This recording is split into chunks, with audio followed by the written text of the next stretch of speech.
Meus amigos, Flávio destrói pergunta tendenciosa de repórter do SBT. Então vamos ver aqui, galera, porque o vídeo merece muito o seu like, é um ótimo corte isso aqui. E vamos lá.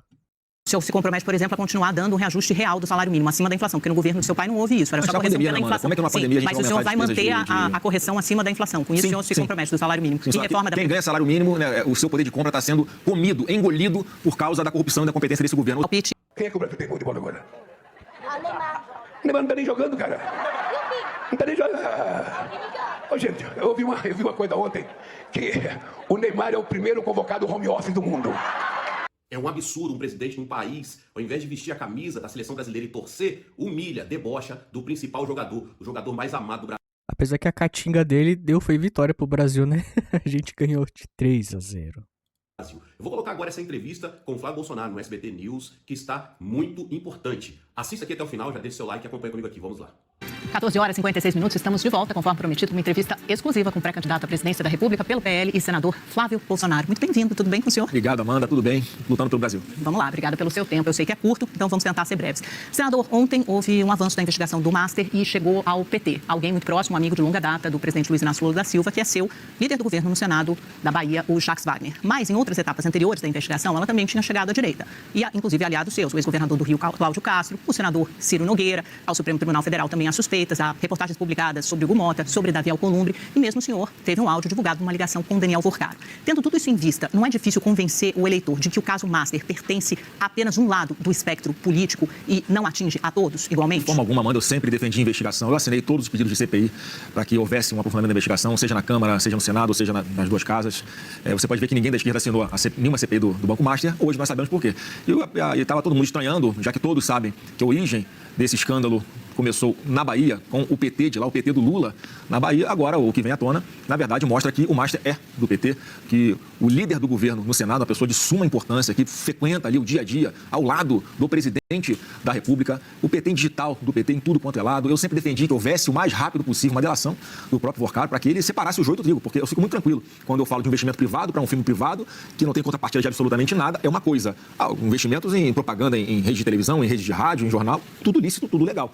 É bem diferente do que aconteceu ontem na Bahia, quando há suspeita, né, de corrupção, de favorecimento, de uso da máquina pública para beneficiar um banco que, na verdade, é o do Augusto Lima. Augusto Lima é o personagem-chave que existe, que até agora estava ali escondido, ninguém sabia por quê, Amanda. Mas nós sabemos que é porque o Augusto Lima é aquela pessoa que tem as maiores vinculações com o PT. A suspeita é que ele bancou muita gente do PT, como o Jacques Wagner. Eu acredito que outros ainda integrantes importantes do PT aparecerão ao longo dessa investigação. Senador, por mais que o senhor diga que tratou apenas de negócios privados com Daniel Vorcaro, te cobrou um preço caro, eleitoralmente e politicamente nas pesquisas. Várias, de diferentes institutos, demonstram que o senhor vem perdendo pontos e hoje está atrás entre 4 e 6 pontos. Daqui a pouco vai ter a divulgação do Datafolha. E essa queda foi mais expressiva, principalmente entre os eleitores independentes, aqueles que não...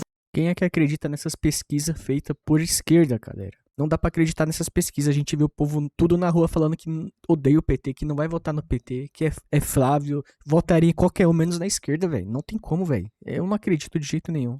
Votam necessariamente nem em Lula nem em Bolsonaro. Hoje eu até peguei a mensagem aqui, estava conversando com uma pessoa do núcleo duro da campanha do PT, e eles dizem que vão insistir nesse rótulo de Bolso Master, porque eles dizem que Jacques Wagner não é candidato à presidência. E embora reconheçam que há sim avarias e pode haver contaminação, que há um desgaste, eles dizem que no seu caso há uma ligação, há áudio e há inclusive uma visita a Daniel Vorcaro. Como é que o senhor vai convencer esse eleitor independente a resgatar essa confiança, que é uma moeda, um valor tão caro e que houve um abalo no seu Em primeiro caso? lugar, depende de qual instituto você está se referindo. Tem institutos que estão dando o Flávio Bolsonaro na frente no segundo turno, independente disso tudo. Falando de Quest, Datafolha, Nexus... Não, mas tem GEP, tem BESP, tem vários institutos que não estão dando a mesma coisa. E se a lógica serve para justificar uma suposta queda minha nas pesquisas por causa de um áudio, por causa da relação privada, o que dirá então? Esses votos todos voltarão para mim agora, uma vez que está se comprovando que há corrupção por parte na relação de membros amigos do Lula junto ao Vorcaro. Então, se justifica eu supostamente perder votos por relação privada, quando vem à tona esse escândalo de corrupção de membros do PT, de amigos do Lula, a tendência é o quê? Então, esses votos vão voltar para cá, porque estão vendo que uma coisa é corrupção, a outra coisa não é. Então, eu fico muito tranquilo com relação a isso. Toma. Eu acho que tem muito mais coisa ainda que o PT tem com que se preocupar. É o filho do presidente da República, o Lulinha, era suspeito de receber mesada do careca do INSS. O dinheiro de você aposentado que está nos assistindo agora pode estar na conta do Lulinha lá na Europa.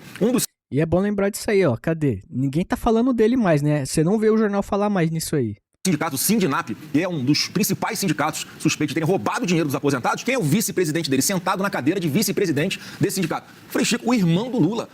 Aquela foto de vários integrantes da esquerda do PT comemorando o fim da CPI do INSS. Todo mundo ligado ao Lula.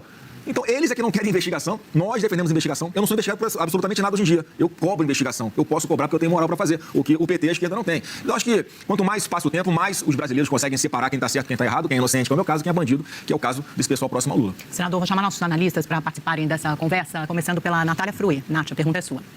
Oi, senador. Boa tarde para o senhor, para todo mundo que acompanha o Central de Notícias. Senador, o senhor, agora no início da entrevista, falou que o Dark Horse recebeu dinheiro, mas que não era um dinheiro público, e que eu queria que o senhor dissesse assim, quem que garantiu que não é público, porque nem a Polícia Federal ela está ainda rastreando por onde passava o dinheiro de Daniel Vorcaro. E há exatamente um mês, uma entrevista lá em Brasília, o senhor disse que apresentaria uma prestação de contas desse filme. Essa prestação de contas está pronta, já foi feita, vai ser feita pela pré-campanha do senhor? Bom, estou esperando a própria produtora apresentar a prestação de contas, já que ela que fez os gastos aí, as contratações para viabilizar o filme. E inclusive já saiu agora recentemente, parece que numa própria ação na Justiça, a produtora apresenta uma prestação de contas que já tem gastos em maior quantidade do que o que foi investido, né, por parte de quem aplicou dinheiro no filme. Então, essa suspeita de que o dinheiro que veio por intermédio dessa empresa direto para o fundo do filme possa ter financiado alguma outra coisa, já vai por água abaixo, uma vez que os gastos com o filme já foram superiores ao que foi investido nesse filme. Então, assim, não tem nenhuma preocupação com relação a isso. Mais uma vez, né, se há algo de errado no investimento privado, no filme privado, vai ter algo de errado também de dinheiro que botam na Globo, no SBT, na Band, na CNN, nos jornais todos. Então, quer dizer, se tem uma coisa que tá errada de um lado, tem que estar errada do outro também. O que eu acho... Nossa, mano, ele já dá uma...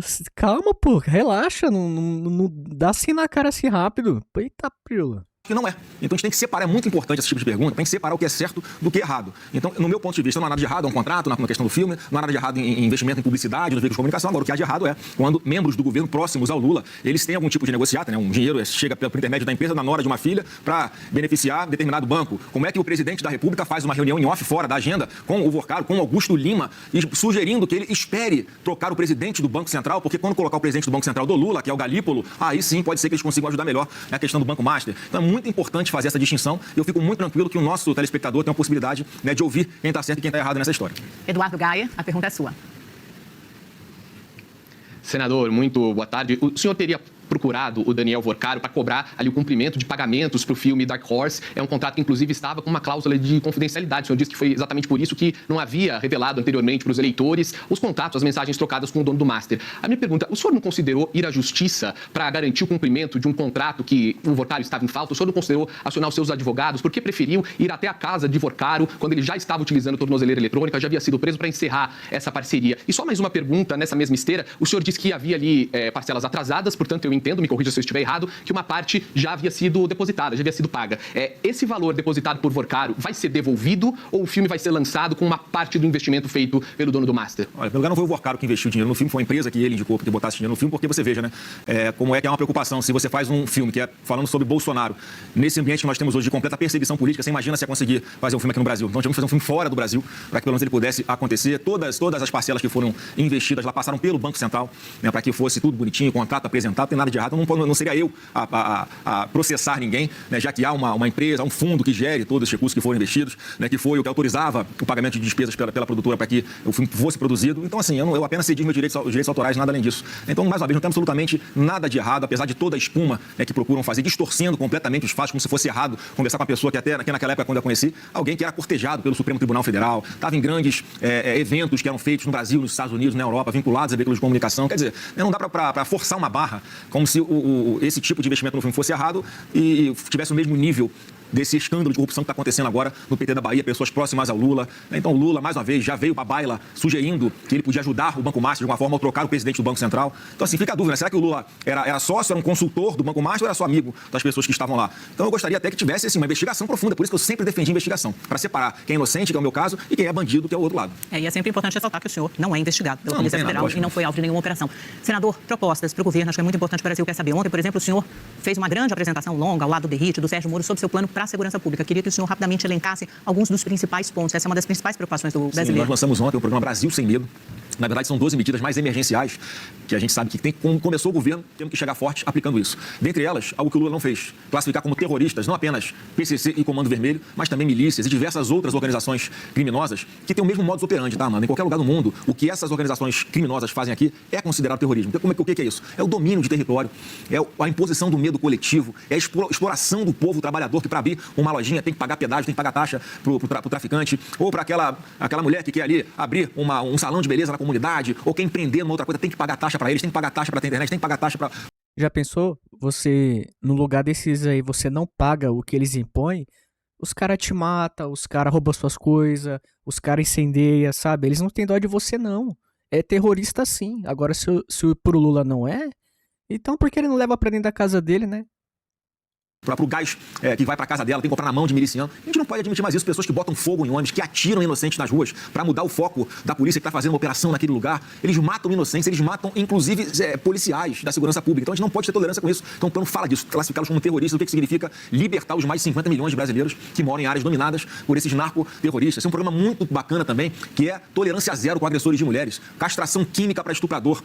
Uma pessoa, um monstro que violenta uma mulher, que violenta uma criança, não pode mais continuar convivendo no nosso ambiente coletivo, tem que ficar preso, tem que mofar na cadeia e só vai sair se fizer a castração química. Nós temos ali diversas coisas que já... Pra mim tinha que ter pena de morte pra esse tipo de pessoa aí. Não tinha que viver não, mano. Não tinha que viver. Quem defende, eu repito, leva pra casa.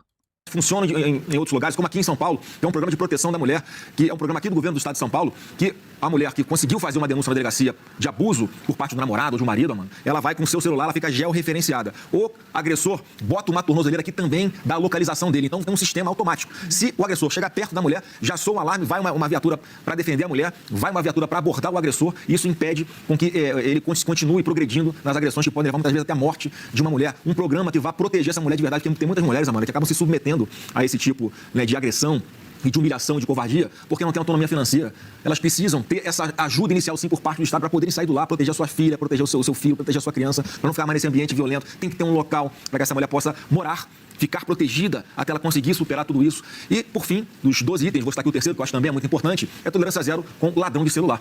Hoje em dia, qual a diferença de um furto de celular para um assassinato de alguém que está tendo o celular roubado? Isso aqui, fração de segunda, Amanda. Ele pode tomar o seu celular e ir embora, mas ele pode tomar o seu celular, não ir com a sua cara e te dar um tiro na cabeça. Por que a gente vai ter pena de um vagabundo? Quantas vezes a gente viu isso aí? O cara entregou, o cara não reagiu e o filho dá um tiro na cabeça do cara, velho. Sem o cara fazer nada, sem reagir. Esses caras são ruins, cara. Eu não tenho dó dessas pessoas, não, quando os policiais deitam eles, viu? Eu acho muito bom. Eles tinham que ganhar medalha, os policiais. Um marginal como esse, tem que mudar esse governo, que esse atual governo Lula fala, justifica que ele pode roubar um celular para que é só para tomar uma cervejinha, não tem nada demais. Então, assim, hoje o Brasil vai poder escolher dois caminhos. O caminho de tratar marginal como marginal, ou o caminho de tratar bandido como com fofura, com flores e com amor, que é o que o Lula faz. Senadora, eu não posso ir embora sem te perguntar muito brevemente sobre economia. A gente está no momento que a gente tem um crescimento nos últimos anos acima de 2% ao ano, temos índices historicamente baixos de desemprego, mas, por outro lado, a gente está com inflação crescente, uma trajetória da dívida que subiu muito nos últimos anos, e juros lá em cima, né, 14,25 a Selic. O senhor defende um tesouraço, só que só cortar número de ministérios não vai adiantar, vai ter que cortar na carne. O senhor já está desenvolvendo uma proposta que, quando o senhor olha para a economia, qual o seu diagnóstico e a sua pensada, assim, sua reflexão inicial para tratar das questões principais? O tesouraço não vai ser apenas redução do número de ministérios. Vai ser em burocracia, já tem mais de 1.000 normas regulamentadoras que só atrapalham a vida do empreendedor, que vão ser revogadas de cara. A gente tem a possibilidade de cortar diversos tipos, diminuir e cortar impostos que foram criados por Lula ou aumentados por Lula. Nós vamos meter um tesouraço nesse imposto também. Te falo apenas um aqui, o imposto de 25% de importação de produtos que vão servir aqui para a produção de data centers no Brasil. Há uma corrida mundial nessa área, mano. E o Brasil está sendo hostil. O ambiente de negócio no Brasil está repulsivo e não está atrativo para receber esses investimentos bilionários que geram centenas, milhares de empregos. O mundo todo está antenado nisso e o governo Lula está afastando esse tipo de oportunidade, que é o que vai gerar emprego que pague melhor. E um número, ontem eu tive uma reunião com o ministro da Economia da Argentina. É um Milei que tem um trabalho reconhecido mundialmente de conseguir trazer uma inflação na Argentina de mais de 200% ao mês para hoje a faixa dos 12%. Está ruim ainda, mas já está bem melhor que quando ele pegou. E ele falou isso, olha, tem que ser sim uma revogação total de toda essa burocracia. E eu tive a informação que aqui no Brasil, as pessoas que estão devendo, são mais de 80 milhões de famílias que estão devendo, desses 52% já estão inadimplentes, ou seja, já tem uma dívida e já não estão conseguindo pagar. São pessoas que estão parcelando o arroz e o feijão no cartão de crédito, já estão ali com a água quase acima do nariz. E o que é mais estarrecedor é que dessas pessoas que estão devendo, 40% do que elas ganham, que elas têm de receita no mês, já está comprometido só para pagar juros das suas dívidas. Nem quando a Dilma foi empichada havia um nível de endividamento tão grande. A estimativa é que esse valor, esse percentual chega a 60% do que o endividado ganha, já está comprometido para pagar juros da dívida. Como é que remedia isso? Não tem outro caminho a não ser fazer ajuste fiscal, fazer as despesas caberem dentro da receita para que muito rapidamente, ou mais rápido possível, a curva de juros comece a baixar, porque só quando você baixa juros, Amanda, porque essa taxa de juros de 14,25% é o índice que serve para corrigir a dívida dessa pessoa. Quando você vai baixando os juros da nossa economia brasileira, a taxa Selic, a correção também da dívida dessas pessoas que estão devendo vai diminuindo. E aí você tem que ter um incentivo aqui para que muitos empregos sejam gerados, para que essas pessoas possam ser empregadas, qualificadas, para receberem um salário bom, um salário melhor para conseguir honrar suas vidas. Não tem mágica. Não dá para achar. Mas o duro é onde cortar, porque o nível de despesas obrigatórias é muito grande. Tem onde né? cortar. Muitos impostos foram criados. Nós temos aqui diversas fontes de receita. Você vai manter a isenção, né? Até R$5.000. A gente tem, olha, isenção de imposto de renda até R$5.000 a seu favor. Você não pode querer economizar em cima das pessoas, né, que são mais carentes, os idosos, as pessoas que recebem BPC, a aposentadoria sagrada que foi roubada nesse atual governo. O governo Lula teve a coragem de montar um esquema para roubar dinheiro de aposentado. Ganha salário mínimo com 70 anos de idade, aquela única fonte de renda da pessoa. O governo tem a cara de pau de botar ladrão, corrupto e incompetente para gerir dinheiro de aposentado. Isso é indignante. Não dá para ter tolerância com isso. Então, como é que a gente vai conseguir reduzir despesa? Primeiro, vamos cortar a corrupção generalizada que existe nesse governo. Você pega só uma estatal, Correios, no governo do presidente Bolsonaro, dava lucro. Agora, prejuízo, mais de 3,2 bilhões só no primeiro trimestre desse ano. Reforma da Previdência, por exemplo, então, assim, a gente tem que fazer todo esse enxugamento dessas despesas, botar gente competente para gerir estatais, promover algumas privatizações. Nós temos aí quase 1 trilhão de imóveis da União que podem ser colocados no fundo para que sejam geridos. Alguns imóveis vendidos, outros alugados. Ou seja, começar esse fundo, dar uma renda para que possa aumentar a receita e ser aplicado, por exemplo, para que os aposentados não percam o seu poder de compra com as suas aposentadorias que vão sendo comidas pela inflação, que esse atual governo proporciona. Nós temos aí o pré-sal, lá na margem equatorial, que a gente pode mudar o modelo para, ao invés de partilha, como é hoje, voltar a ser concessão, ou seja, mais dinheiro, são leilões mais atrativos, em que entra mais dinheiro para a União, e isso pode ser transformado em obras de infraestrutura, em pagamento da nossa dívida, que vai fazer o juro cair, fazer a inflação cair, e também no social, para ajudar quem mais precisa. Então não é difícil, Amanda, fazer, mas tem que ter disposição e uma equipe que seja competente e que não seja corrupta, que é exatamente o perfil de quem está aí nos ministérios nesse atual governo. É porque tem grandes despesas que acabam sendo muito impopulares também, cortes, como, por exemplo, desvinculação das despesas de saúde e de educação da receita, desvinculação do salário mínimo, das aposentadorias, do salário mínimo, reforma da Previdência. O senhor pretende atacar algum desses temas? Não pretendo, porque, mais uma vez, a gente tem que fazer economia tampando os ralos de dinheiro público que estão escoando dinheiro de corrupção por parte desse governo. Quem precisa de proteção do Estado, no meu governo, vai continuar protegido, porque são pessoas que precisam de ter um mínimo de garantia. Tem que ter um mínimo para poder levar dignidade para dentro das suas casas. Tem que ter um mínimo para poder comprar arroz, feijão e, se Deus quiser, em algum momento, voltar a comer carne. Porque hoje tem Jogo do Brasil e muita gente não vai conseguir fazer um churrasquinho com carne vermelha porque está muito caro, vai ter que fazer com frango. O Lula prometeu carne e está chegando linguiça na mesa do brasileiro. A gente não pode admitir isso. O poder de compra do Brasil tem que voltar a valer. O senhor se compromete, por exemplo, a continuar dando um reajuste real do salário mínimo acima da inflação, porque no governo do seu pai não houve isso, era só correção pela inflação. Como é que numa pandemia a gente mas o senhor vai manter a correção acima da inflação. Com isso, o senhor se compromete do salário mínimo. E reforma da... Quem ganha salário mínimo, o seu poder de compra está sendo comido, engolido por causa da corrupção e da competência desse governo. Ou seja, os R$600 que o presidente Bolsonaro deu, que triplicou o valor médio do Bolsa Família, vocês vão lembrar quem recebe Bolsa Família. Recebia em média R$190, mano. Tinha gente que ganhava 85, R$100. O que o Bolsonaro fez? No mínimo R$600. Esses R$600, te pergunto para quem está nos assistindo, consegue encher um carrinho de compra como enchia na época do governo do presidente Bolsonaro? Não enche mais, né? O gás que você bota na cisterna para sua casa, tá mais caro ou tá mais barato? O que adianta, mano, um governo na véspera da eleição dar vale gás para a população? O que adianta ter o gás lá embaixo do fogão e não ter dinheiro para botar comida em cima do fogão para cozinhar? Isso não é mentira, galera. Se você for hoje no mercado, quando você for amanhã ou passar 2 dias para ir lá, você vai ver, o preço já vai estar mais caro. A inflação aqui tá ficando pesada, velho. Está acontecendo. O Lula dá com uma mão e tira com as duas. Daniela Marques, no Ministério da Economia, ela é a principal candidata? Não tem nomes para ministérios ainda. Tem muita gente boa que está vindo, que está ajudando. Muitas pessoas preferem, por enquanto, não aparecerem, porque sabem que podem ser perseguidas nesse atual momento que o Brasil vive. São pessoas que estão bem posicionadas na iniciativa privada. Mas pode ter certeza, que todo mundo que está nos assistindo, Amanda, não tem como, no governo do presidente Flávio Bolsonaro, ter um ministro da Economia pior do que o Haddad. É o camisa 10 da seleção do Paraguai. O Haddad conseguiu, com a sua péssima gestão na economia brasileira, não só deixar o povo brasileiro endividado, mas foram mais de 200 indústrias que saíram do Brasil e foram para o Paraguai. Por isso o Haddad é o camisa 10 do Paraguai. Então, certamente, num governo Bolsonaro, o ministro da Economia, em primeiro lugar, vai ser formado em economia, que não é o caso do Haddad. Então, nós vamos tratar com seriedade, se Deus quiser, montando um time ainda melhor do que o time que o presidente Bolsonaro montou. Muito obrigada, senador Flávio Bolsonaro, pela sua entrevista. Palpite Brasil-Haiti? Olha, como o Neymar não vai jogar ainda. Bom, meus amigos, o link do vídeo tá aqui na descrição. Eu não tô em cima do muro, meu voto é 22. Eu quero que o seu também seja 22. Se você concorda comigo, coloca aqui na descrição. Bolsonaro 22. Tamo junto, galera.